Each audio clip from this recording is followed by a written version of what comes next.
ஓம் சகனா பவதோ சகனோ புனக்தோ சக வீர்யம் கரவாவகை தேஜஸ்வினாவதீதமஸ்து மா வித்விஷாவகை. ஓம் சாந்தி சாந்தி சாந்தி. ஹரி ஓம். நம்ம திருத்திசை விவேகத்தில் 30வது ஸ்லோகம் வந்திருக்கோம். 29 ஸ்லோகத்தில் பெரும்பாலும் எல்லா கருத்தும் சொல்லப்பட்டிருக்கு. எல்லா விஷயமும் நமக்கு பெரும்பாலும் தெரிஞ்சுது. சவிகல்ப சமாதி, நிர்விகல்ப சமாதி, அதில் ஒரு அகம்புறம்னு 3, நிர்விகல்ப சமாதியிலையும் அங்கேயும் இங்கேயும் வருது. மொத்தம் 5ன்னு சொன்னோம் சமாதி. நிர்விகல்ப சமாதி அகத்திலையும் புறத்திலையும் அதே மாதிரி வர்றதுனால அது ஒன்றாகவே எடுத்துக்கொண்டு 5ன்னு நம்ம சொன்னோம். இப்போ 30வது ஸ்லோகம் என்ன சொல்லுது பார்க்கலாம்.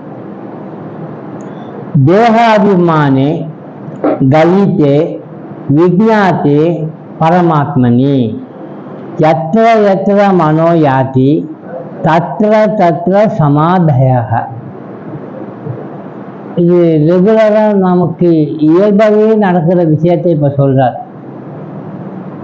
இதெல்லாம் மீண்டும் நம்ம செய்ய வேண்டிய பயிற்சிகள் மாதிரி தான் இருக்கும். தேகாபிமானே கலித்தே, நம்மக்கிட்ட ஒரு அபிமானம் இருக்கு. யாரை வேணாலும் கேட்டு பாருங்க, பாமர மக்கள்லேருந்து எஜுகேட்டட் பீப்புள் வரைக்கும்.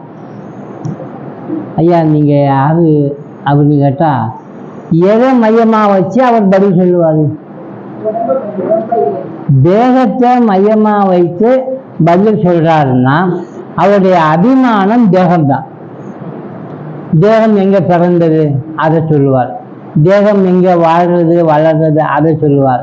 தேகம் என்ன கலரில், என்ன ஹைட்டில், என்ன வெயிட்டில் இருக்குது அதை சொல்லுவார்.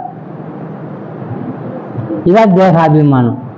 எதை நாம் நீ யாருன்னு கேட்டதுக்கு நாம் தேகத்திலேருந்து மனசில் வச்சு கொண்டனால நான் இவ்வளோ ஹைட்டு இவ்வளோ வெயிட்டு உண்மை அதை கேட்குவேன்.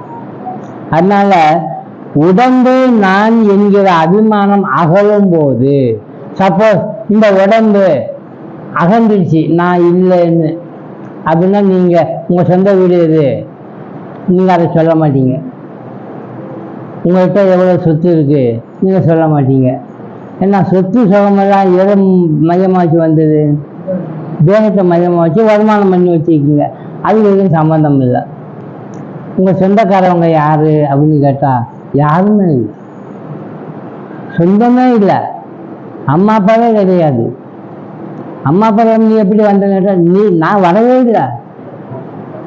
அதான் தேகாபிமானம் இல்லாமல் போகிறது. நல்ல வேஷம் ஒரு வார்த்தை தான்.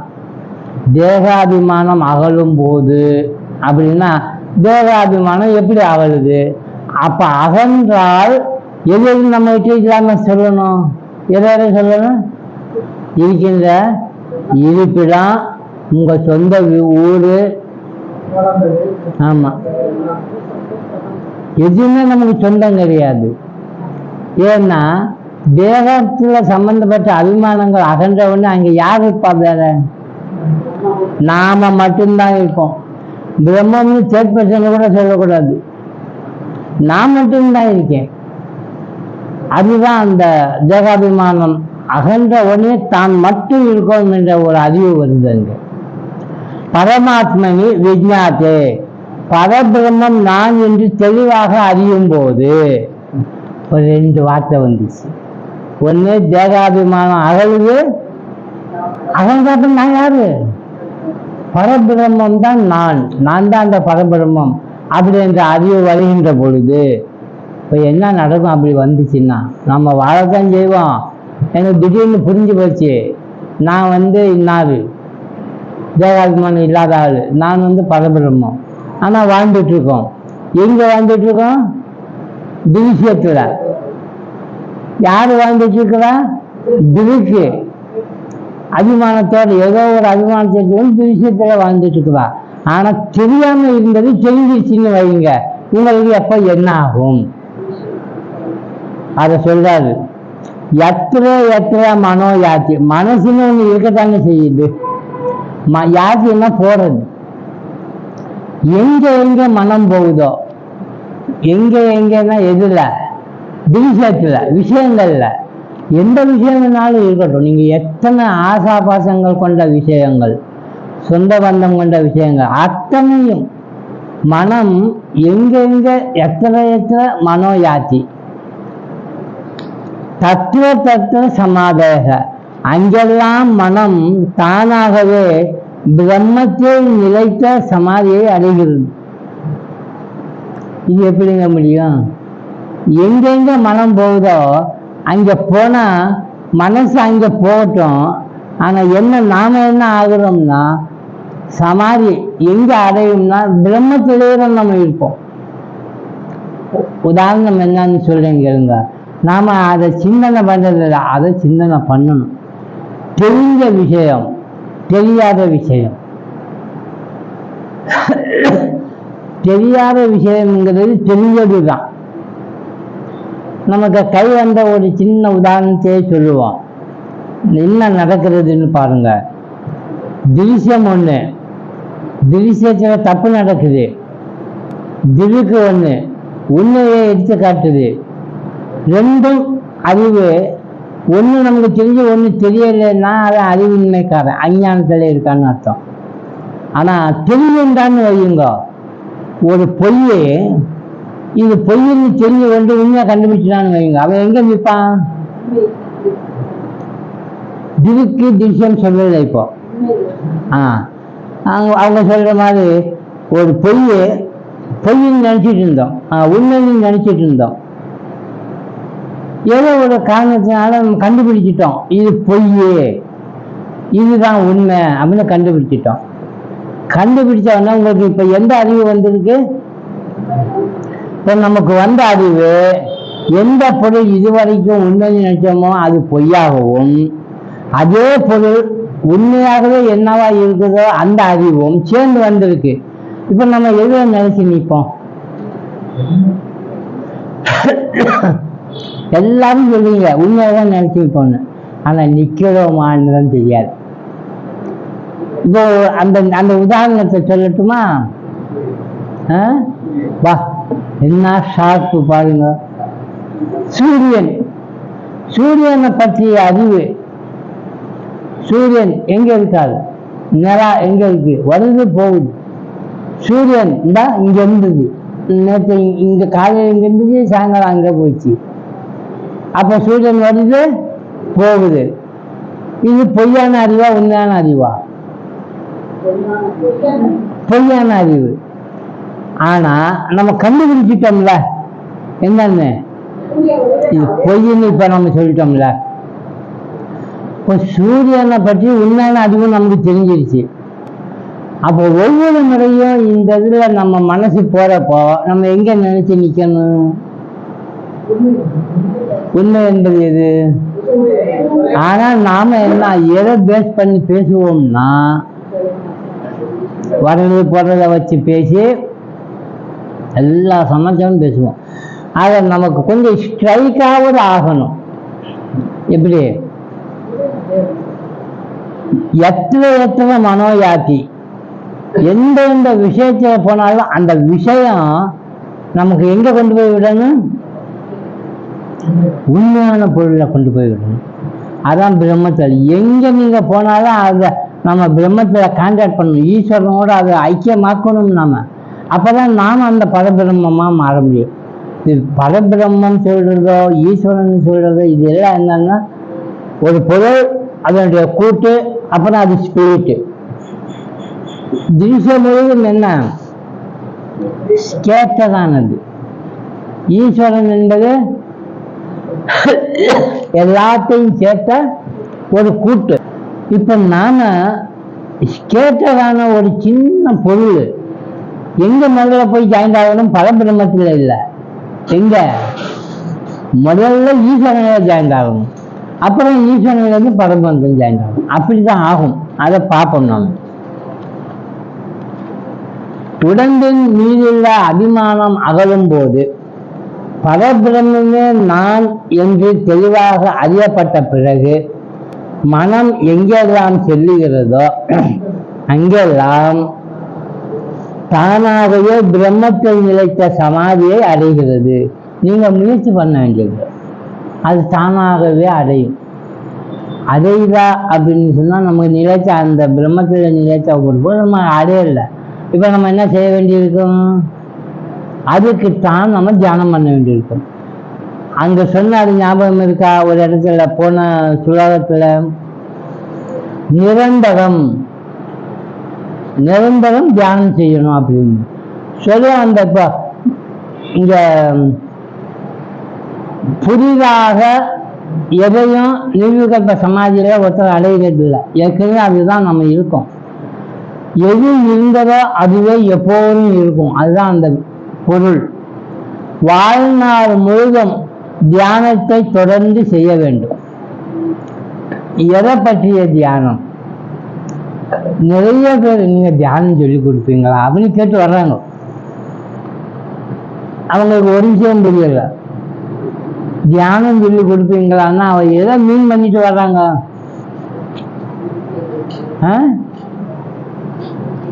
அவங்க எதை நினைச்சிட்டு வர்றாங்கன்னா மனசு ஒருமுகமாக்குறதுக்கு பயிற்சி தருவீங்களான்னு கேட்கறதுக்கு பேர் தான் தியானம் சொல்லி கொடுப்பீங்களாங்க.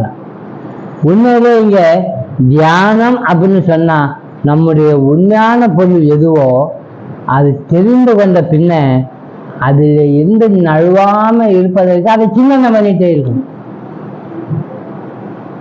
அதனாலதான் நம்ம சின்ன சின்ன ஒரு வரியில பேசுறோம். சிவபுராணத்துல என்ன வார்த்தை? 2வது 3வது வார்த்தை.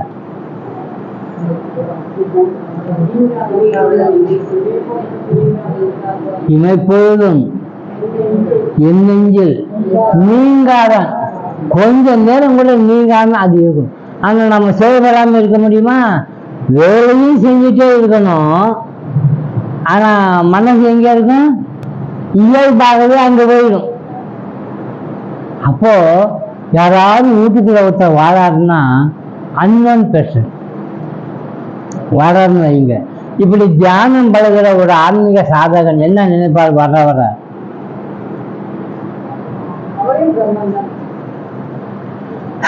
பிரம்மமா நினைக்க மாட்டாரு.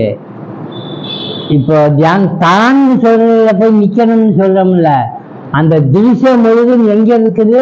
அந்த திருக்கலை இருக்குது. அதனாலதான் இந்த எது வந்தாலும் சரி அவனால் வெறுக்க முடியாது. தான் தான் வர்ற மாதிரி நினைப்பு. இமைப்பொழுதும் என் நெஞ்சில் நீங்காத ஆள் யாரோ அவர் தான் வராது. இதனாலதான் விருந்தொம்பல்னு ஒரு பெருசா ஆன்மீக சாதகர்களுக்கு வச்சாங்க. வச்சுட்டு உங்களுடைய தெய்வம் யார் அப்படின்னு கேட்டாருன்னா சொன்னாங்க, அதிதி தேவோ பவ, அதிதி உனக்கு தெய்வமாக இருக்கட்டும். ஏங்க அப்படி சொன்னாரு? யாரோ ஒருத்தர் அதிதின்னா அன்னோன் பெர்சன், ஸ்ட்ரேஞ்சர் அப்படின்னு சொல்லுவாங்க. அவருக்கு நாம பணிவிடை செய்து வாங்க போங்கன்னு சொல்லிட்டு அவருக்கு சிரம பரிகாரம் பண்ணோம்னா புண்ணியம் கிடைக்கும்னு சொல்லக்கூடாது. என்ன கிடைக்கும்? நாம யாருன்னு தெரியல அறிவு பலப்படும். அதுதான் இங்க உண்மை. நயே காலம் நிரந்தரம். போன கதையை படித்தோம். நயே காலம் நிரந்தரம். அசங்கோ மூலம் அடைவது அசங்கம். சங்கம் அப்படின்னா சேர்றது. அசங்கம்னா எதிலையும் சேராம இருக்குது. இப்ப நான் சொல்லக்கூடிய நாம எதாவது சேர்ந்து இருக்கிறவங்களா சேராம இருக்கிறவங்களா? எதுலையுமே சேரல, நான் தனியா இருக்கேன். ஸோ அசங்கோகம், அகம் அசங்கக, இதான் உண்மை. ஆனா நாம என்ன பண்றோம்? ஒவ்வொரு பொருளோட சேர்த்து அதை பயன்படுத்தி அதுதான் தான் சொல்லி அது பின்னால போய் என்னென்ன பண்ணணும்னு நினைக்கிறோமோ இதுதான் பண்றோம். தேக அபிமானம் கலிதன். சுய ஞானம் எழுந்ததும் நான் உடம்பளவே ஆனவன் என்னும் எண்ணம் பலகீனம் அடைகிறது. சுய ஞானம் எது? தான் யாருன்னு கண்டுபிடிக்கிறது. அந்த தான் யாருன்னு கண்டுபிடிச்சவன்னு இயற்கையாகவே பலகீனம் ஆயிடும். எது? நான் இன்னாது அப்படிங்கிறத பலகீனம் ஆயிடும். அதோட விளைவு என்ன தெரியுங்களா? அதனால தான் அந்த காலத்தில் ஆன்மீக சாதனை பண்ணி ஒருத்தர் வெற்றி பெற்றான்னா அவனால் குடும்பத்தை நடத்த முடியாது. நம்ம நான் நினைப்பே வராது. நீங்கள் எப்போ பார்த்தாலும் இப்படியே போயிட்டு இருக்கீங்க, 4 குழந்தைங்க இருக்காங்க, கஞ்சி காய்ச்சதுக்கு ஒரு அரிசி இல்லைன்னு அந்த பொண்ணு, அந்த வீட்டுக்கார அம்மா ஹோம் மினிஸ்டர், அவங்க புலம்பு இவரு பே பண்ணாங்க. அப்படியா, ஆண்டவன் தருவார் அப்படின்னு சொல்லிட்டு அவர் பாட்டு இருப்பார். யார் தெரியுமா? பக்த விஜயங்கள்ல வரக்கூடிய ஒரு அன்பர், மண்ணை மிதித்து பானை செய்கிறவர்.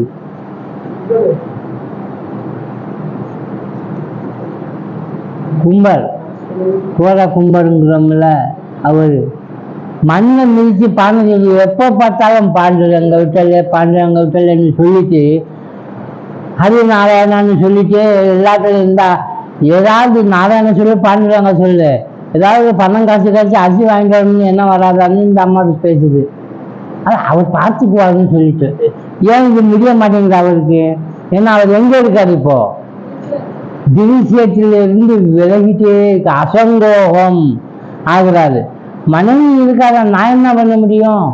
அந்த மனைவி மேலே ஒரு அக்கறை வச்சு பாசம் வச்சு அப்படிலாம் இருக்காது. இந்த அம்மா நினைச்சிட்டு இருக்கோம், என் மேலே பாசம் வைங்க, நீங்கள் ரொம்ப என் மேலே அன்பா இருக்கீங்க. ஒரு காலகட்டத்தில் கல்யாணம் ஆகுறப்ப சொல்லியிருக்கலாம், உன் மேலே ரொம்ப அன்பு இருக்கு எனக்குன்னு. காலகட்டத்தில் போயிடுச்சு. அந்த காலத்தில் அவ்வளோ அன்பா இருந்தீங்க, இப்போ அன்பாவே இல்லைன்னு. குழந்தை வர்றது கூட தெரியாம அந்த மண்ணில் குழந்தை தவழ்ந்து போனது கூட தெரியாம மண்ணை மிதிக்கிறேன்னு சொல்லிட்டு குழந்தையவே மிதிக்கிறது. அப்போ மைண்டு எப்படி இருக்குன்னு யோசனை பாருங்க. இது நினைச்சிட்டு ஐயோ இதெல்லாம் நம்ம ப்ராக்டிஸ் பண்ண வேண்டாம், கொஞ்சம் நாள் கழிச்சு பண்ணுவோம்னு நினைச்சிடாதீங்க. இது ரொம்ப கஷ்டமான சமாச்சாரம் இந்த பிராக்டிஸ். விஞ்ஞாத்தே பரமாத்மனி.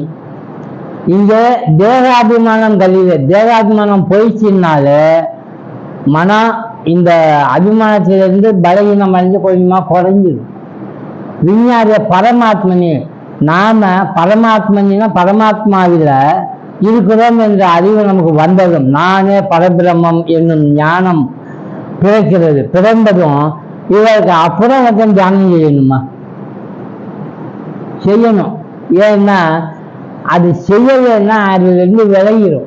இப்போ யோசனை பாருங்க, சூரியன் எப்பவுமே ஒரே இடத்துல இருக்கு என்ற தியானம் நம்ம செய்யறதில்லை. அதனால என்ன ஆகுது? அதை பற்றிய சிந்தனை இல்லை. ஆனால் எப்பயாவது மீட்டிங்லேயோ அங்கே இங்கே பேசுகிறப்ப அந்த அறிவை கொண்டு வந்து பேசுவோம், அது உண்மையான அறிவு. ஆனால் இங்கே என்ன சொல்ற, அந்த உண்மையான அறிவு தான் எப்போதும் நம்மகிட்ட இருக்கணும். சிவன் அவன் என் சிந்தையில் நின்ற அதனால், அப்ப சிந்தையில அது இருக்கணும். நம்ம சிந்தையில எதை வச்சிருக்கிறோம்னா திசையத்தில் இருக்கக்கூடியதை வச்சிருக்கிறோம். நம்முடைய வாழ்க்கையில பயம் வருது, கஷ்டம் கண்டு பயப்படுறோம். ஐயோ கஷ்டம் வருமே, இப்படி செஞ்சா துக்கம் வருமே அப்படின்னு நினைக்கிறோம். நம்மளை விட்டு யாராவது தவறிட்டாங்கன்னா ஐயோ கொய்யோங்கிறோம். அதெல்லாம் வாஸ்தவம் தான். இது எப்படி இருக்குது அப்படின்னா, அதான் அந்த ஒவ்வொருத்துல ஒரு பாம்பு, அவன் கண்டுபிடிக்கல இன்னும் அது பாம்பா கையிலான்னு தெரியாது. யாரும் கையிலுன்னு சொல்லல, அவன் பார்த்தது முழுமே என்னது? பாம்பு மட்டும்தான். அந்த பக்கம் போறப்ப அவனுக்கு எப்படி இருக்கும்? ஒரு பக்கம் திருந்து படுத்திருக்கு பாம்பு, இவங்க கடந்து போகணும், அப்படியே மெல்ல பார்த்துட்டே போவான். திடீர்னு வந்துடுமோன்னு பயந்துட்டு இத்தனை எண்ணங்கள் வருது, பாம்பை கண்டு பயப்படுது. இது எதனாலன்னா உண்மை என்ன அறியாதன்னு அறிந்தான்னு வைங்க. தூரம் பாம்பு மாதிரி தான் அது இருக்கும். அந்த விஷயம் தெரிஞ்சிச்சுன்னு வைங்க, கொஞ்சம் கூட பயம் இருக்காது. அது மாதிரி போவோம் வருவோம். விஷயம் தெரியாதவங்க போறதை பார்த்து என்ன நினைப்பாங்க? பார்த்து போ, பாம்பு பாம்பு இருக்குது அப்படின்பா. அவன் பார்த்து சிரிப்பான், உங்க அண்ணுக்கு பாம்பு தெரியாது, பாம்பு கிடையாது, அது கயிறு அப்படின்னு அவங்களுக்கு தெரியாது. அது மாதிரி இந்த உலகத்தில் இருக்கிற எந்த சமாச்சாரம் ஆனாலும் சரி, அது பிரம்மம் இருக்கு. நாம தான் கஷ்டம் என்பது ஒன்று இல்லவே இல்லை. அதைத்தான் இங்க சொல்ல வர்றது. மனதை எத்தனை மனோ யாத்தி, கண்கள் திறந்திருந்தாலும் மூடியிருந்தாலும் உள்ளத்தில் எழுகின்ற எண்ணங்கள் ஈஸ்வரனிடத்தில் ஐக்கியத்தில் முடிய வேண்டும். ஈஸ்வரன் ஐக்கியம்னா என்னது?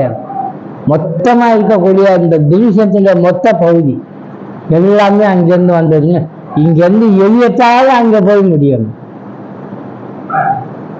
அதுக்கு என்ன சொல்றது? சயின்ஸ்ல ஒரு பொருள் இருக்கும், அதுல இருந்து விரிவடைஞ்சிட்டே போயிடும். விரிவடைஞ்ச பொருள் காரியம். காரியத்தின் காரணத்தை நீங்க தேடிட்டே போனீங்கன்னா காரணம் எங்க போய் முடியும்? எங்க தொடங்கிச்சோ அங்க போய் முடியும். நம்ம அன்னைக்கு பார்த்தோம்ல, ஒரு துணி சேலை என்ன வச்சுக்கோங்க, இது காரியமா காரணமா? காரியம். இது எப்படி வந்துச்சு? இன்னொரு காரியமா காரணமா? அதுவும் காரியம். இப்ப காரியத்தின் இப்படிதான் போகுது. இந்த காரியத்தின் காரணம் எது? அதுல பார்த்துட்டே போன கடைசியில் எங்க போகும்? எங்க தொடங்கிச்சோ அங்க போய் இப்படிதான் எது வேணாலும் எடுத்துக்கோங்க, அங்க கொண்டு போய் முடிங்க, ஈஸ்வரன்கிட்ட போய் முடிங்க அப்படின்னு சொல்றார். மனதை கட்டுப்படுத்த தேவையே இல்லை. இப்படி ஒரு ஆராய்ச்சி பண்ணிட்டீங்கன்னா போதும். மனம் எங்கு சென்றாலும் அதை வழிப்படுத்தி, அதாவது மனம் இங்க ஒரு போகுதா, அதை வழிப்படுத்தினா அதை யோசனைப்படுத்துங்க, ஈஸ்வர சிந்தனைக்கு கொண்டு வந்து விட வேண்டும். அப்படியே கொஞ்சம் கொஞ்சமா அப்படியே கொண்டு வந்துடும். இப்ப பாருங்க, ஒரு சின்ன குழந்தைன்னு வச்சுக்கோங்க. குழந்தைய தூக்கி கொஞ்சம் ஆரம்பிச்ச உடனேயே நம்ம எங்க கொண்டு போவோம் தெரியுமா? அந்த குழந்தைய எத்தனையோ பகவான் குழந்தைய வந்திருக்காங்க, அவங்களுக்கு பிடிச்ச பகவானை சொல்லி அது மாதிரி இருக்கு சொல்லுவான் இல்லையா? ஏன்னா குழந்தை அந்த குழந்தைய பார்க்கணும்ல. இவன் அங்க கொண்டு போய் சேர்க்கிறான்.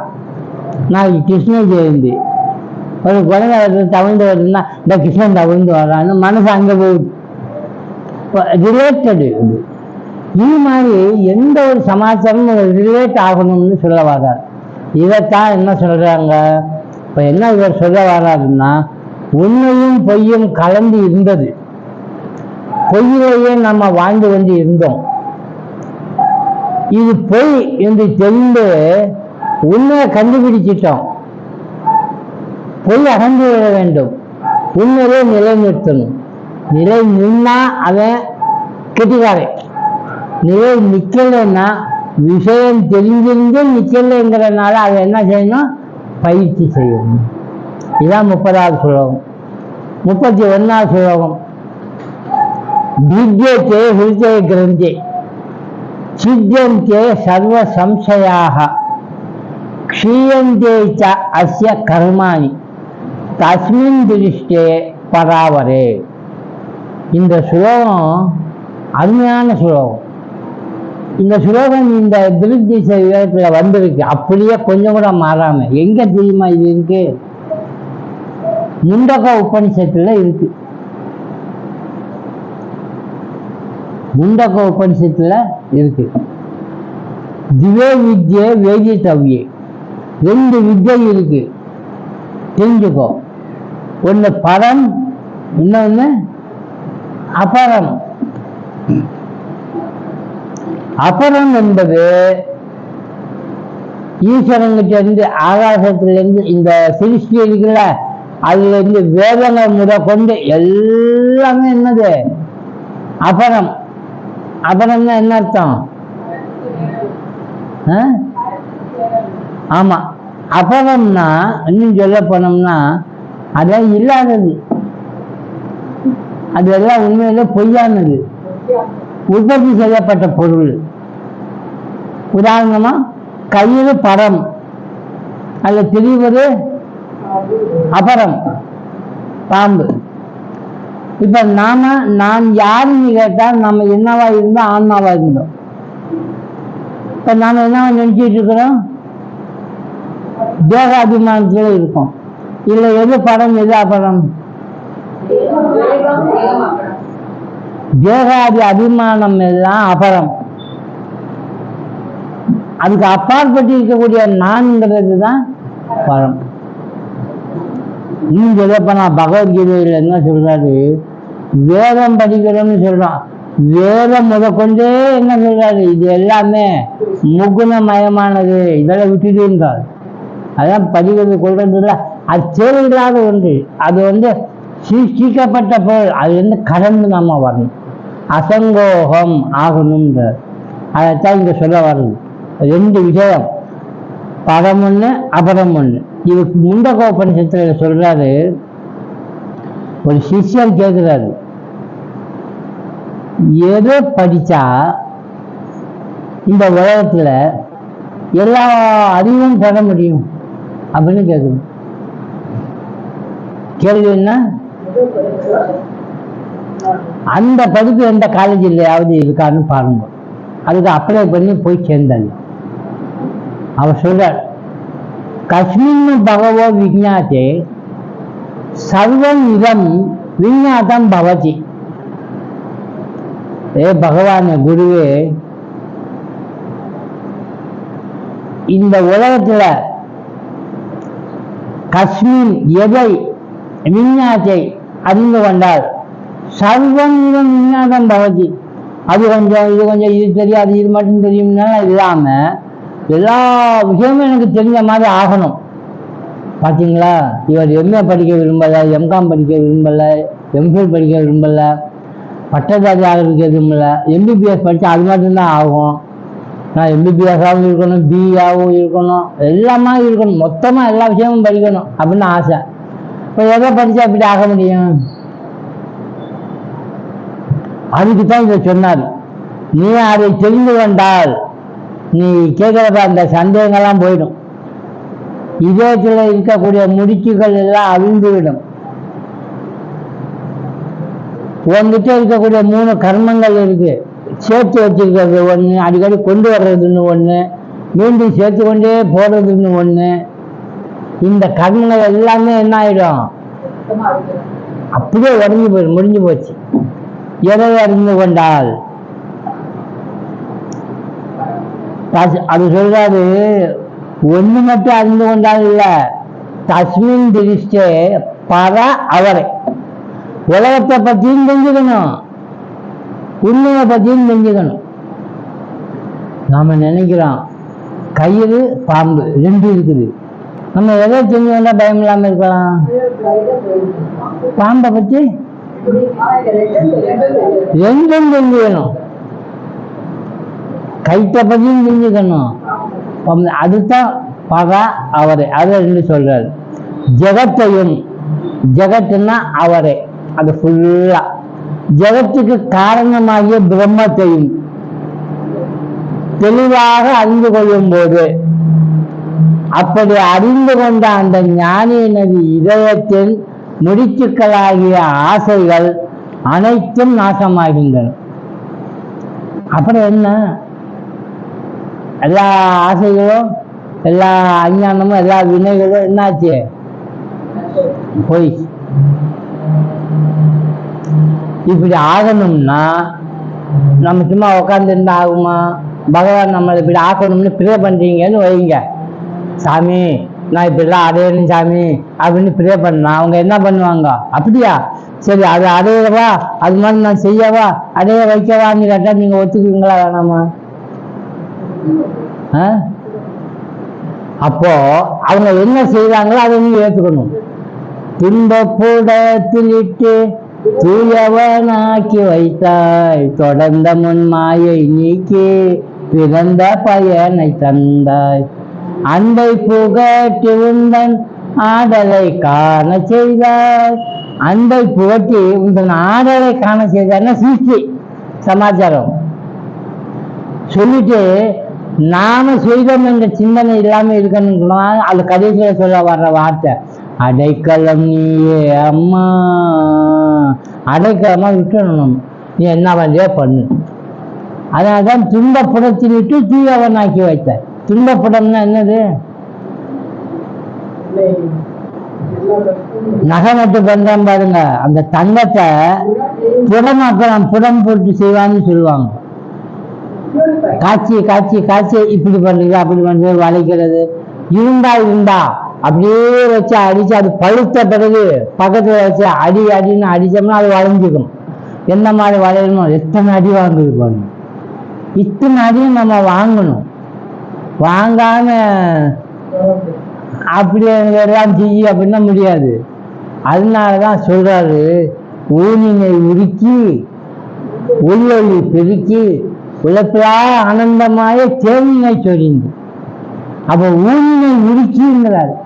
அப்ப ஊனினை உருக்கன்னா கஷ்டம் கொடுத்துருக்காருன்னு அர்த்தம், அத்தனை அனுபவிக்கிறோம்னு அர்த்தம். ஆக இதெல்லாம் கஷ்டமும் அனுபவிப்பதும் உண்மையிலே என்னது? உடம்பரை. சரி, உண்மையிலே நம்ம அனுபவிக்கிறோமா? அனுபவிக்கிறது இல்லையா? அந்த இடத்துல நின்று பாருங்க, இதெல்லாம் என்ன?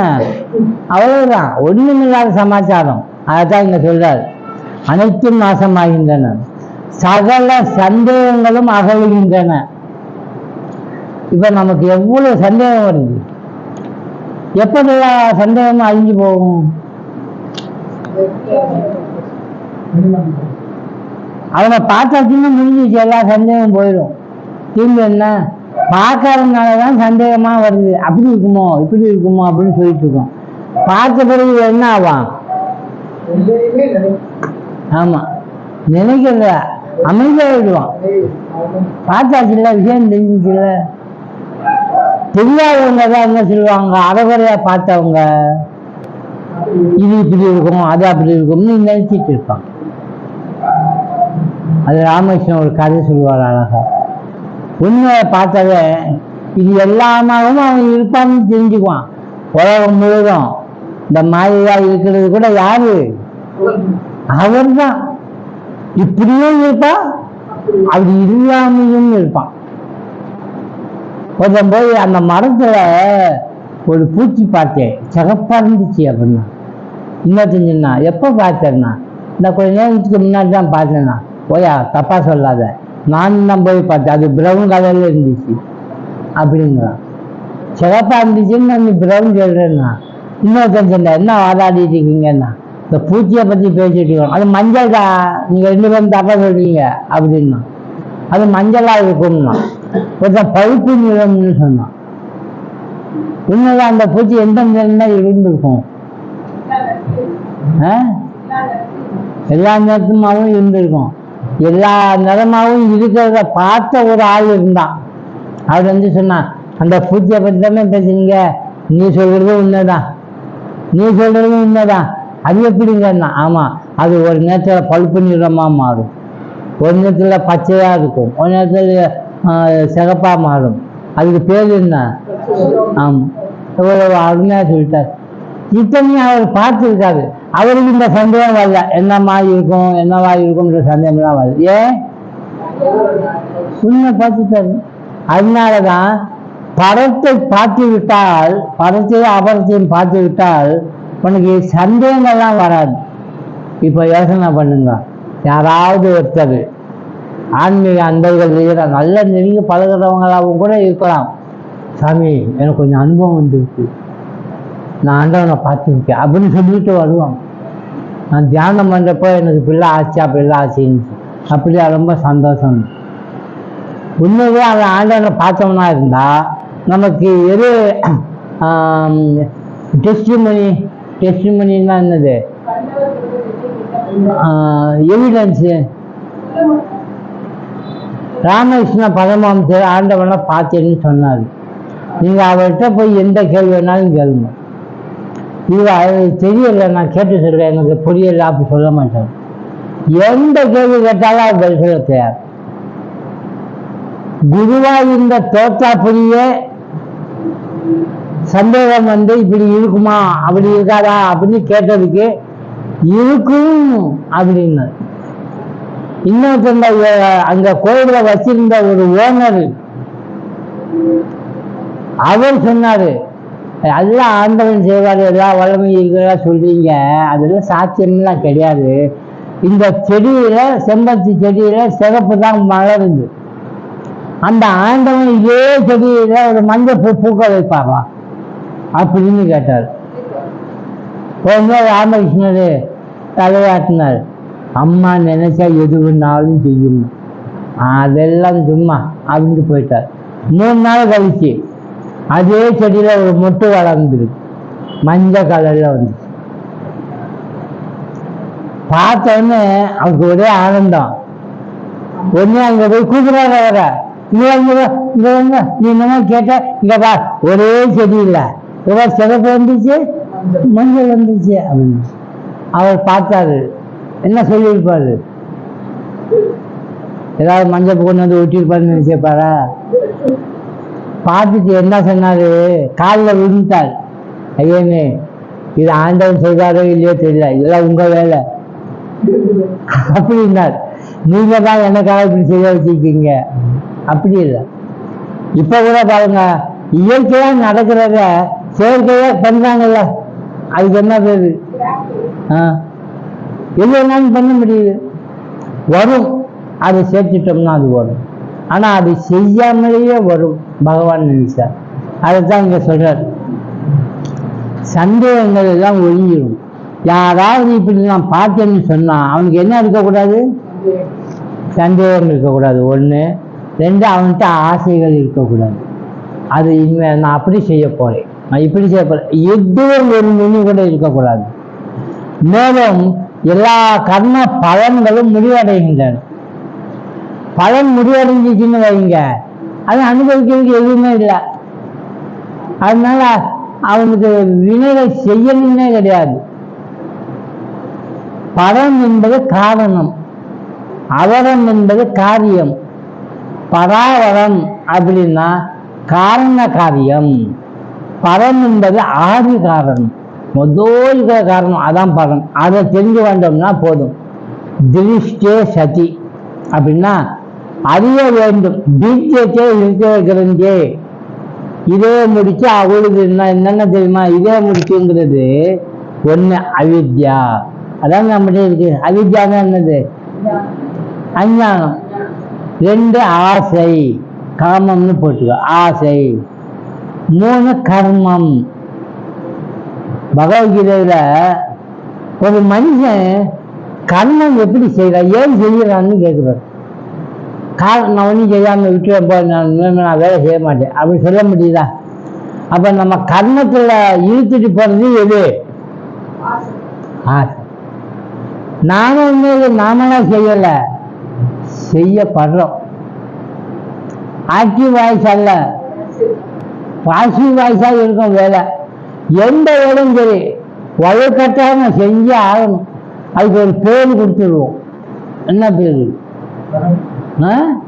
ஆமா, கரெக்டா சொல்ற, என் கடமை அது. ஆமா ஆமா, விவேகானந்தருக்கு பிடிக்காதது ஒண்ணு, கடமைன்னு சொல்லிட்டு செய்வதுன்னா நீ உண்மையில பந்தப்பட்டவன், அடிமை. கடமைன்னு ஏன் சொல்ற? இயல்பாக நடக்கணும். உனக்கு அதுக்கு சங்கமே இருக்கக்கூடாது, சம்மதமே இருக்கக்கூடாது. அப்படி கர்மம் செய்யணும். நீயா கர்மம் செய்யறியா, உனக்கு யாராவது கர்மம் செய்ய வைக்கிறாங்களா? இப்ப நாம என்ன செய்யறோம்? நாமளா கர்மம் செய்யணுமா? ஏதாவது நமக்கு கர்மம் செய்ய வச்சிருக்கா? நாமளாவா செய்யறோம்? இல்ல. அப்படியாமா? நாமளாவா செய்யறோம்? உள்ளே இருக்கக்கூடிய அந்த கடமை உணர்ச்சியோ அந்த வினைகளோ அது தூண்டி விட்டுத்தான் நம்ம வேலை செய்வோம். பகவத்கீதையை படிச்சு பாருங்க, அது ஸ்ரீகிருஷ்ணர் சொல்றாரு. அவர் பகவான் தான். யதா யதாகி தர்மஸ்ய கிளானி பவதி பாரதா அபிதர்மம் அதர்மஸ்ய, அதர்மம் வந்துருச்சுன்னா தத் ஆசிமானம், நான் என்னவே சிஜாமி அகம், என்னவே நான் என்ன பண்ணிக்கிறேன்? வெளியில வர எதுக்காக? வேலை செய்வதற்கு. இப்ப இவர் ஏன் பிறந்தாரு? எதுக்காக பிறந்தாரு? எது பிறக்க வச்சுது? அதான் அதர்மம் வந்துருச்சுன்னு இவர் பிறந்து அதை அழிக்கிறதுக்கு வர்றாரு. இவருடைய நோக்கம் ஒண்ணுதான், ஒண்ணு, நல்லவங்களை கஷ்டப்படுத்தக்கூடாது, நல்ல இல்லாதவங்களை அவாய்ட் பண்ண வைக்கணும். நல்லவங்கிறது சாதுக்கள், அவங்க தர்மத்துல வாழ்றவங்க. நல்ல இல்லாதவங்க அக்கிரமம் பண்றவங்க, அவங்க அதர்மத்துல வாழ்றவங்க. அதனால்தான் இவர் சொல்றார். நான் ஏன் வர்றேன்னா பரித்ராணாய சாது விநாசாயச்ச துஷ்கிருதாம், தர்மத்தை சம்ஸ்தாபனாய, தர்மத்தை ஸ்தாபனம் பண்ணுவதற்காக நான் வரேன். இந்த சம்பவாமி இந்த வார்த்தை அண்டர்லைன் பண்ணிக்கணும். சம்பவாமின்னா என்ன அர்த்தம்? இயல்பா நடக்குது, நானு வரணும்னு வரல, நீங்க எல்லாம் சேர்ந்து என்ன வர வச்சீங்க, அதுதான் அர்த்தம். சம்பவாமி ஒவ்வொரு சமயத்திலையும் யுக யுகமா வர வைக்கிறீங்க. அதனால அவர் பெரும்பாலும் வரமாட்டார். அப்புறம்தான் அர்ஜுனங்கிட்ட வந்தார், நான் கர்மம் செய்கிறேன் பார், கர்மத்துக்கு எனக்கு சம்பந்தமே கிடையாது, ஆனாலும் நான் வேலை செய்யலையா, நான் வேலை செய்யறப்ப நான் செய்யலைன்னு சொல்றது இல்லை. ஏன்னா எல்லாமே தர்மத்துக்காக செய்யப்படுறது. எவனாலும் ஒருத்தர் அநியாயம் செய்தால் நம்ம தட்டி கேட்கிறோம். இவர் அநியாயம் செய்தா என்ன சொல்லணும்? தட்டி கேட்கணும் இல்லை. இவர் அநியாயம் செய்துட்டு தட்டி கேட்டா என்ன சொல்லுவார் தெரியுமா? நான் அதர்மம் பண்ணு நீ நினைக்கிற, இதுக்கு பேர் அதர்மம் கிடையாது, இது தர்மம் தான். ஏன்னா தர்மம் நிக்காது இல்லாட்டி, தர்மம் நிக்க வைக்கிறதுக்காக தர்மம் செய்ய, இது எப்படி நான் அதர்மம் சொல்ல? இந்த வாசகத்தை ஸ்ரீகிருஷ்ணர் வள்ளுவர்கிட்ட சொல்லி ஒரு தூக்க வள்ளுவர் சொல்லிட்டார். என்ன எழுதினாரு? பாருங்க, எல்லாருக்கும் தெரியுது. பொய்தான் பேசுறாரு, ஆனா அது என்னன்னு சொல்லுவாரு? எப்போ எல்லாருக்கும் நன்மை பயக்கும், இவருக்கு நன்மை பயக்கும் இல்ல, மற்றவங்களுக்கு நன்மை பயக்கும் பொய்மையும் வாய்மை இருக்கு. அவர் அப்படி சொல்லியது காட்டி தமிழ்காரவனு ஸ்ரீகிருஷ்ணன் சொன்னால ஒத்துக்க மாட்டாங்க. அவருமே எப்படி தப்பு பண்ணிட்டு தப்பு சரின்னு சொல்றாருன்னா இந்த சரி சொல்லிட்டாங்க. அதனால உண்மை எங்கேயும் சரி ஒன்னா தான் இருக்கும், மாற்றவே முடியாது. இதைத்தான் இங்க சொன்னார். அப்போ அவித்யை, காமம், கர்மம் என்பது மூன்று இதையே முடிச்சு, இந்த மூணு இதையே முடிச்சிருந்தார். இந்த மூன்றை வச்சு கொண்டு தாங்க ஜீவன் சரீரத்தோட ஒட்டி கொண்டிருக்கான். காரணம் சூக்ஷ்மம் தூர சரீரத்துக்கு இந்த மூன்று ஆதாரம். என்னென்ன ஆதாரம்? அவித்யை ஒண்ணு, ஆசை ஒண்ணு, கர்மம் ஒண்ணு. சொல்லுங்க. இப்ப பாருங்க, ஜீவனுக்கு எது ஆதாரம்னா கர்மம் ஆதாரம். அது கொண்டு வந்தாலும் பிறந்து வேலை செய்யறோம். ஆசை இருக்காட்டி வந்திருக்கவே மாட்டான். அவரு பிறவிக்கு காரணம் ஆசைன்னு சொல்ல வரல புத்தர். ஆசையே துன்பத்துக்கு காரணம், பிறவியே ஒரு துன்பம் தான். அதனால ஆசையை துன்பத்துக்கு காரணம். அது ஒண்ணு. அவித்யா, அவித்யாவே ஜீவன் சரீரத்தோட ஒட்டிக்க. அபிமானம், தேகாபிமானம் கலித்தே. தேகாபிமானம் போகல. தேகாபிமானம் போகணும்னா அவித்யா போகணும். அவித்யாங்க என்னது? விஷயம் தெரியாதது. எது தெரிஞ்சுக்கணுமோ அது தெரியாம இருக்கிறதுக்கு பேரு. ஆமா, அதுக்கு ஆங்கிலத்தில் சொல்றதா இருந்தா என்னன்னு சொல்லுவீங்க? இகுனர். இகுனர்னா கண்டுக்காதன்னு அர்த்தம். இன்னொரு விஷயம் என்னன்னா அறியாவை, அவன் அறியலைன்னு அர்த்தம். ஒரு வகையில என்ன அறியணும்? தான் இன்னார் என்பது அறியணும். இப்ப நம்ம ஹாலுக்கு வீடு போவாங்க, வீணை இருக்கிற அந்த ஆன்மா எதை அறிந்து கொள்ளல? நான் வீணை, நான் ஒரு ஆன்மா அப்படி சொல்லி அவனுக்கு ஒரு பேர் வச்சவனே நான் ஸ்டோரு, அங்க ஜீவன் ஆயிட்டான்.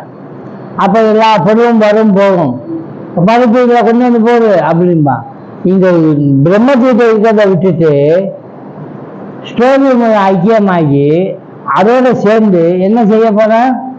ஸ்டோரிக்கு தேவையான விஷயங்கள் எல்லாம் தலையிட்டு தான் கர்மம் வேலை செய்யறான். இந்த வேலையெல்லாம் நிக்கணும்னா அந்த ரூம், அந்த ஆன்மா எங்க தீண்டி இருக்கணும்? ஜீவன் பக்கமா? பின்னால பார்த்துருக்கணும். அதாவது இந்த ஆறுல நான் துண்டாகப்பட்டவன், நான் ஒரு துண்டு. ஆனா உண்மையில நான் பிரம்மம். அந்த அறிவு வந்தவன் தான் அவன் சொல்றான், அகம் பிரம்மாஸ்மி அப்படின்ற அறிவு அப்பதான் அவனுக்கு வருது.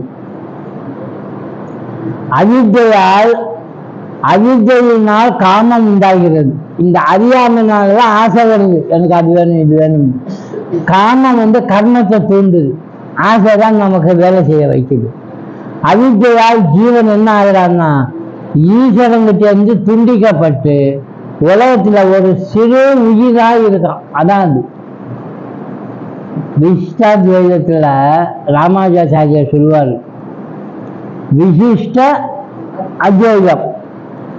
அத்வைதம்னா நான் ஒருத்தன்தான் இருக்கேன், நான் தான் எல்லாமா இருக்கேன் அப்படின்னு சொல்றது.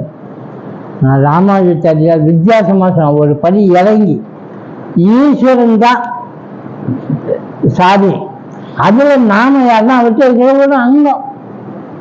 அதனால நான் யாரு? நான் தான் ஈஸ்வரன். அத்வைதம் வரணும், நான் தான் ஈஸ்வரன் அப்படின்னு சொல்லணும்னா அதுல இது ஒரு அங்கம் தான். இப்போ உண்மையா ஒரு சும்மா ஒரு உதாரணத்துக்கு எடுத்து, ஒரு ஆலமரம், ஆலமரத்தை பார்த்துருக்கீங்கல்ல? ஆமா, தூரத்துல இருந்து ஆலமரத்தை நீங்க பாக்குறப்போ இது என்னப்பான்னு கேட்டா என்ன சொல்லுங்க? ஆலமரம்னு சொல்லுவான். ஒருத்தன் பக்கத்துல போய் அந்த இலைய தொட்டு இது ஆலமரம்னு கேட்கிறான், என்ன சொல்லுவீங்க? இது ஆலமரம் கிடையாது, இது இலை. சரி, கொப்பு தொடுறான், கொப்பு தொட்டுட்டு ஒரு கிளை வருது இல்லை, அது தொட்டு இது ஆலமரம் அப்படின்னு. இது ஆலமரம் கிளையா? ஒரு தண்டு இருக்கிற பெருசா இருக்க, இது ஆலமரமா அப்படின்னு கேட்கலாம். இது ஆலமரம் வேறு ஒன்று தொங்குது, அது அப்ப இது ஆலமரம்னு கேட்டா அது என்ன சொல்ல? அது விழுகுதா அப்படிங்கிறான். இவன் கேட்குறான், ஒவ்வொன்றும் எது தொட்டாலும் இங்க இடத்துல இல்லை சொல்லி வேலை பார்க்கலாம். அப்பா ஆலமரம் எங்கேயா? எது ஆலமரம்? பாத்தீங்களா? எல்லாமே ஆலமரம் சொல்ற நீங்க, அப்ப அந்த இலையே ஆலமரம்னு வச்சுக்கிறீங்கல்ல, அந்த ஆலமரத்தில் இருக்கக்கூடிய ஒரு சிறு உயிர்னு நீங்க எங்க இருக்கிறீங்க? பகவான் கிட்ட இருக்கிறீங்க இல்லையா? அப்ப உங்களை யாருன்னு சொல்லணும்? ஈஸ்வரன் தான் சொல்லணும். நான் அப்படின்னா பிரம்மன்னு சொல்லுங்க, ஈஸ்வரன் சொல்லுங்க. ஏன் உங்களோட நான் விழுது நான் இலை அப்படியே சொல்றீங்க? இது மாதிரி ராமானுஜாச்சாரியா சொல்லி கொடுத்தார். ஆக நம்ம பிரிக்க கூடாது, அதோட எண்ணிச்சிக்க சொன்னார். அப்படி எண்ணிச்சு கொள்ளணும். அதுதான் இங்க சொல்ல வந்தது. துண்டிக்கப்பட்டு தன்னை ஒரு சின்ன பொருளாக நினைக்க ஆரம்பிச்சிடலாம், அது தப்பானது. சிறுமையை நிறைவு செய்ய வேண்டும் என்கிற ஆசைதான் உண்டாகும். நம்ம சின்னங்களா இருக்கோமா, நம்மகிட்ட இல்லைன்னா அது வேணும்னு ஆசைப்படுவோம், அதை சேர்ப்போம். உண்மையிலேயே நம்மகிட்ட இல்லாதது ஏதாவது இருக்கா? எல்லாம் நாமதாங்கிறப்ப எல்லாமே நம்மகிட்ட இருக்கு. காமத்தை பூர்த்தி செய்ய ஆற்ற வேண்டியுள்ளது. காமத்தை பூர்த்தி செய்யறதுக்கு கர்மம் செய்ய வேண்டியிருக்கு. இந்த மாதிரி அவித்யை ஆசையை உண்டாக்குது, ஆசை கர்மம் செய்ய வைக்குது. இந்த மூணும் சேர்ந்த ஜீவனை சம்சாரத்துல தள்ளி விட்டுது. இதுக்கு பேர் தான் என்னது? சம்சாரம். தான் நீ சம்சாரத்தை தாண்டிட்டேன்னா உனக்கு முற்றிடான்னா.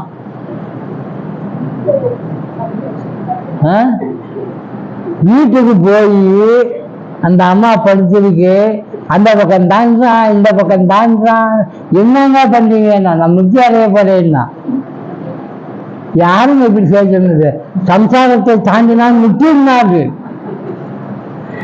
என்ன ஆகுது? சம்சாரம்னாலே மனைவியை பேசுறாங்க. அப்போ இன்னமும் தப்பா நடக்குது. அப்படி இல்லை, அதுதான் இங்க காட்டணும். கர்மாவால் நேரடி பலனும் மறைமுக பலனும் உண்டாகின்றன. நமக்கு ரெண்டு விதமான பலன் வரும். ஒன்று நேரடியான பலன், இன்னொன்று மறைமுகமான பலன்.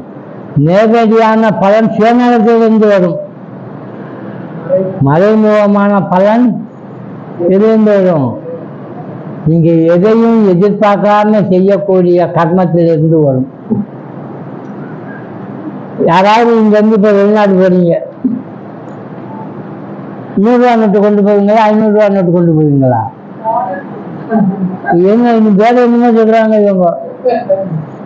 அப்ப 100 ரூபா நோட்டு செல்லாது அங்க போய், அப்ப இந்தியா மணி செல்லாது. அப்ப இங்க இருக்கிற இந்த பணத்தை என்னவா மாத்தினீங்க? எங்க போறீங்களோ அங்க இருக்கக்கூடிய பணமா நீங்க மாத்திருவீங்க. இதுக்கு என்ன பேரு?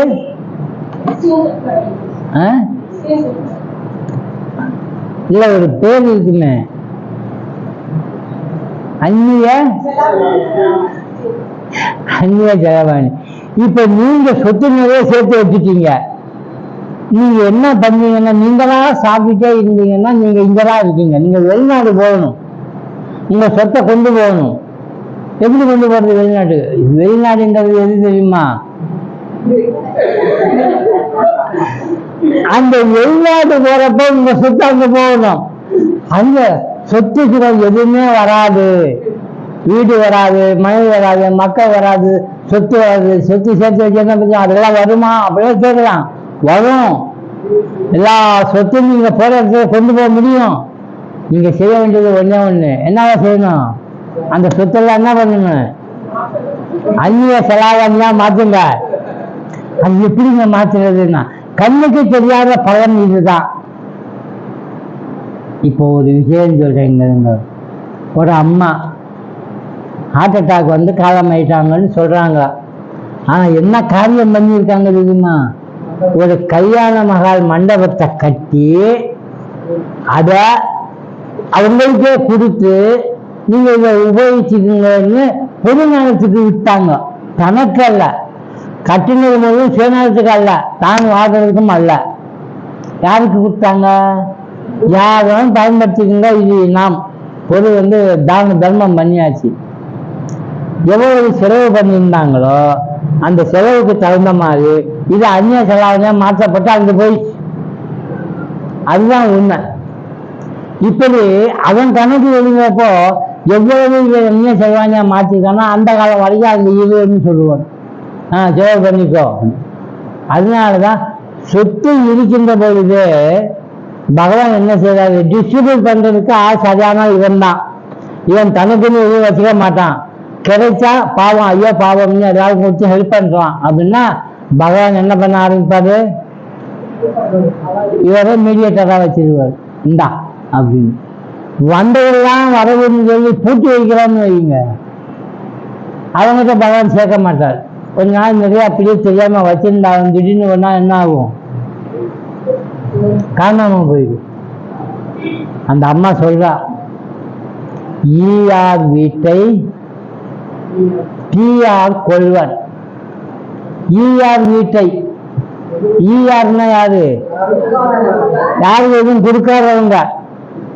ஈயார் வீட்டை தீயார் கொள்வர், தீயவர்கள் அதை அழிட்டு போயிடும் அப்படின்னு ஒரு கருத்து. நேரத்தமா பார்க்குற கருத்து என்ன தெரியுமா? ஈயார் அப்படின்னா தேனி, ஈக்கள். அது யாருக்கும் கொடுக்காம சேர்த்து வச்சு தானே சாப்பிடுது. அதான் தேன் சேர்த்து வைக்கிறது. இப்படி யாருக்கும் கொடுக்காம நீ இருந்தா அந்த தேன் கூட்ட யார் எடுத்துட்டு போறா? தீயார் தீபர்ணத்தை கொண்டு வந்து காட்டு ஈயெல்லாம் இறச்சி விட்டு அவன் தேனை தூக்கிட்டு போயிடுறான். நஷ்டமாச்சு. சாப்பிட்டுருந்தான் சாப்பிட்டுக்கலாம், யாருக்கா கொடுத்துருந்தான் கொடுத்துருக்கலாம். நீ செய்யலை, செமிச்சு வச்சா தீயார் கொண்டு போயிடும். இப்படி ஒரே ஒரு கருத்துல 2 விதமா பொருள் சொன்னார். கர்ணாவால் நேரடி பலன்னு, மறைமுக பலன். பாவ புண்ணியங்களாக வடிவெடுக்கின்றன.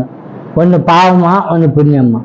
எத்தனை காலம் ஜீவன் தன்னை காரியமாற்றும் கர்த்தாவாக நினைத்து கர்த்தத்துவத்தை திறக்காமல் உள்ளதோ அத்தனை காலம் வரை கர்மா நீடிக்கும். நல்லா கவனிச்சுக்கணும், அஞ்சலும் பண்ணிக்கும். எத்தனை காலம் ஜீவன் தன்னை காரிய மற்றும் கர்த்தாவாக நினைத்துக் கொள்கிறானோ. இப்ப செய்திங்கிற வேலை யார் செய்கிறா? நான் செஞ்சேன், நான் செஞ்சேன் அப்படின்னு சொல்லிட்டு செஞ்சா அத்தனை காலம் வரைக்கும் இந்த கர்மம் நீடிக்கும். கர்மம் நீடிக்காம கர்மம் குறையணும்னா என்ன செய்யணும்? எல்லாம் செய்யணும், இதெல்லாம் அவன் செய்யணும். அமுத மொழிகள்ல ஒரு பாட்டு ராமகிருஷ்ணன் பாடுவார். ஆடுவதும் நீ கீதம் இசைப்பதும் ஆண்டவனே நீ காணன்றோ, அதிர கைகள் கொட்டி முளைக்கு தாளம் இசைப்பதும் நீ அல்லவோ. எல்லாம் அவன் தான் செய்யறான். ஆனா நாம என்ன நினைக்கிறோம்? மூட மனிதர் இதை அறியாமல் எல்லாம் தன் செயல் என்கின்றான். எப்படி பாருங்க, மூட மனிதர் இதை அறியாமல் எல்லாம் தன் செயல் என்கின்றார். இவ அமுதமொழிகள்ல பாடுறார், ராமகிருஷ்ணன் பகவான் பாடுறார். அதனால என்னைக்கு நாம செய்யற வேலையை நான் செய்ய அவன் செய்ய வைக்கலாம் அப்படின்னு சொல்றாரு. சின்னவளையும் இந்த மாதிரி வந்து அது நிறைய பாட்டுவான். ஆட்டி விட்டால் யார் ஒருவர் ஆடாதாரே கண்ணான்னு பாடுவான். அப்ப அதை ஆட்டி விட்டா நாம ஆடுறோம். பட்டினத்தார் சொல்றார், பொம்மலாட்டம் என்று இரு பொல்லா உடலை. பொம்மலாட்டம் என்று இது பொல்லா உடலை. இந்த உடலை ஆட்டி வைக்கிறத பொம்மலாட்டம் செய்யக்கூடிய அதே கர்த்தா. நாம என்ன நினைக்கிறோம்? நாம செய்யறான்னு நினைக்கிறோம். நாம செய்யல, அதன் கழுத்தை விட்டான்னு வைங்க, நம்ம இப்படியே உட்காந்துடும். அதுதான் நடக்கிறது. அதுதான் இங்க சொல்றாரு. அத்தனை காலம் வரை ஆன்மா அகர்த்தாவா ஆக முடியாது. கர்த்தாவா நினைச்சோம்னா கர்மம் நீடிக்கும். ஆத்மா அகர்த்தா என்பதை பரிபூர்ணமா அறிந்ததும் கர்மம் முடிவடையும். நான் அகர்த்தா, நான் எதையும் செய்யல, எல்லாம் பகவான் செய்தார் அப்படின்னா நமக்கு எவ்வளவு ஃப்ரீ தெரியுமா? நம்ம அப்படியே ஒரு அமைதி ஆயிடுவோம். சஞ்சித கர்மங்கள் எல்லாமே செத்து போயிடும். அதுதான் சர்வ கர்மாணி. கர்மாணி அப்படின்னா பகுவச்சனம் சமஸ்கிருதத்துல. கர்மவ் அப்படின்னா 2, கர்மம் அப்படின்னா 1. இந்த கர்மாணி அப்படின்னு சொன்னனால, புதுவையில சொன்னனால பிராரப்தம், சஞ்சிதம், ஆகாமியம் 3யுமே சேர்த்து சொல்றா. 3 நமக்கு இல்லை, வராது அப்படின்னு சொன்னோம். அதனால மிச்சத்தை அடுத்த வகுப்புல பார்ப்போம். இன்னும் கொஞ்சம் நீளமா போகும். இந்த சுலோகத்தோடு சேர்த்து 31வது சுலோகமும் 32வது சுலோகமும் பார்ப்போம். சரியா? இப்போ சாந்தி மந்திரம். ஓம் சகனா பவது சகனோ புனக்து சக வீர்யம் கரவாவகை தேஜஸ்வினாவதீதமஸ்து மா வித்விஷாவகை. ஓம் சாந்தி சாந்தி சாந்தி. ஹரி ஓம் தத்சத்.